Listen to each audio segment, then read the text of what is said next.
A client who ordered a cake from me for his wife's 40th birthday became my stalker.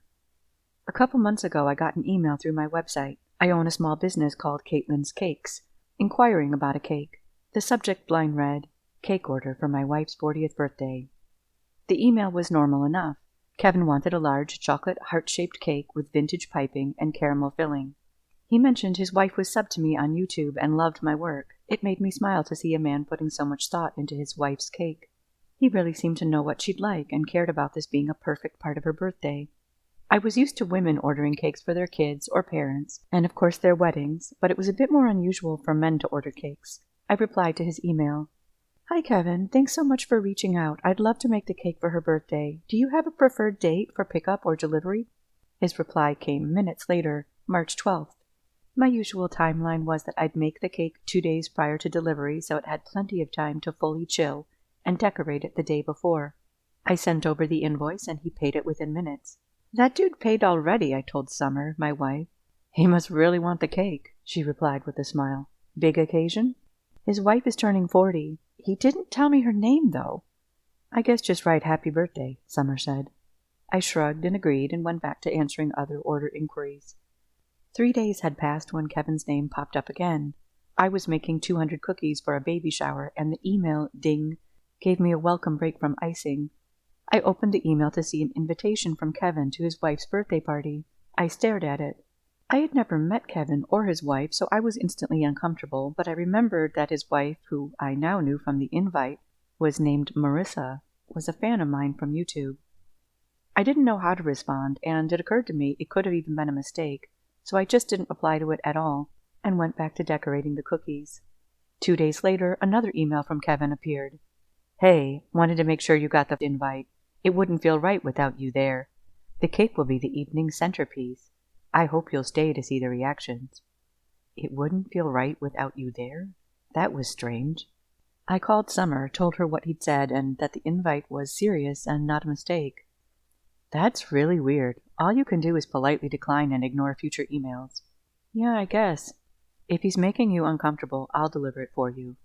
"Thanks, Summer. I don't want to cancel and upset his wife on her birthday, but I do think I want you to deliver it." I hung up with Summer and hit reply. "Thanks, Kevin. I appreciate the invitation, but I'm unable to accept. Hope the party is everything you want it to be." His reply was nearly instantaneous. "Are you sure? It's always better when the artist gets to see their creation being admired, and you'd look great in the photos." I didn't reply. I closed my email and took a cake out of the refrigerator to decorate for a client who wasn't sending me invites or giving me the creeps. On schedule, I baked Marissa's heart-shaped cake, chilled it, and decorated it the next day. I had some anxiety knowing that tomorrow Summer would be delivering this cake to Kevin. I was really proud of the cake and had, as usual, recorded the decorating process for my YouTube channel, but when I edited the footage, I felt uneasy. Summer and I planned that she would deliver the cake at 2, keep the interaction brief, and leave quickly. I would stay home and put all this behind me. At 5 minutes past 2, Summer called me. "Hey, babe," she said. "That was really messed up. I'm glad you didn't go." "Why? What happened?" When he saw me, his whole face dropped. He asked me at least 4 times where you were and why you couldn't deliver the cake. "Thank you for going for me." "He asked me if I was your business partner," Summer said. "You should have seen his face when I told him I was your wife." "I'm just glad that's over. When will you be home?" "I want to get takeout, watch a movie with you, and just put this weirdness behind me." "I won't be long. I'm going to stop off at the store on my way home, but then I'm all yours." A couple of hours later, when Summer and I were on the couch mid-movie, my emails started pinging, one after another. I silenced my phone and didn't look at it until the movie ended, but when I did, I had 17 emails from Kevin. 17, I counted. "Why didn't you deliver the cake yourself?" "You really disappointed me today." And then, "Why didn't you make time to meet me? It's not very nice or professional of you to send someone else." I inhaled deeply and exhaled loudly. I showed Summer the emails and her face contorted in anger. What the hell is his problem? I just shook my head. More emails came in a bit later. "Don't you think you should have mentioned you're married to a woman? I hope to hear your explanation soon." He said nothing about the cake or his wife's reaction to it. I didn't reply to the emails, I just blocked him. Everything was quiet for about a half hour. Summer and I started to relax again, and that's when I started getting notifications from YouTube. comments pouring in, all from the same username, which included the letters KEV, Kev. Trying to email you but getting no response. Check your email. I need a reply. Post my cake video. I can't block people on YouTube exactly, but I can stop others from seeing comments, so that's what I did. But the comments didn't stop. I kept ignoring him, and over the next few days I posted other content, but avoided posting the heart-shaped cake. That one made me feel uncomfortable just thinking about it. There had been about a week of silence when Kevin broke it. He had found my business Instagram and sent me a direct message. It had sat in my requests folder for a day before I opened it.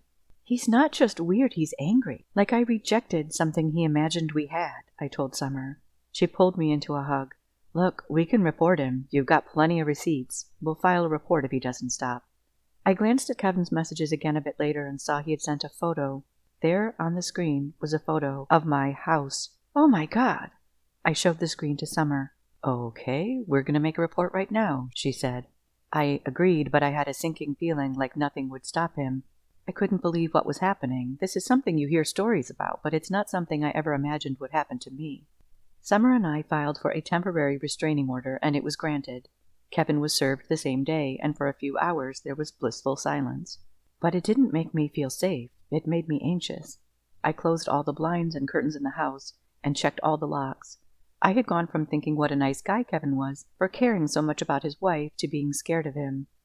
That night, the flood began. My phone buzzed at 9:12, again at 9:13, and then on and off for an hour. I didn't block him. The police had told me to gather proof for the permanent restraining order, so I just sat there as the messages rolled in.